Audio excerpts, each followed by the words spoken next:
هنتكلم النهارده عن مسلسل بريسومد انوسنت بدون حرق للاحداث، وتقدر تقول ان المسلسل عباره عن رحله هتمشي فيها عشان تكتشف حقيقه القاتل. من جوانب القوه في المسلسل هي عامل التشويق والغموض من بدايه المسلسل لنهايته.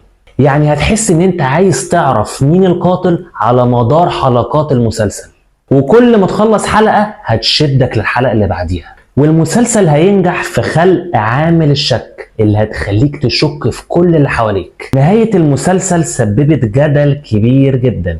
في ناس كتيرة قالت ان النهاية غير متوقعة ونهاية جميلة جدا وعجبتهم، وفي ناس تانية برضو ما عجبتهمش نهاية المسلسل وقالوا ان النهاية غير مبررة وان القاتل ده ما ينفعش يكون هو الجاني. فانا عشان كده هسيب لكم تقولوا رأيكم في نهاية المسلسل.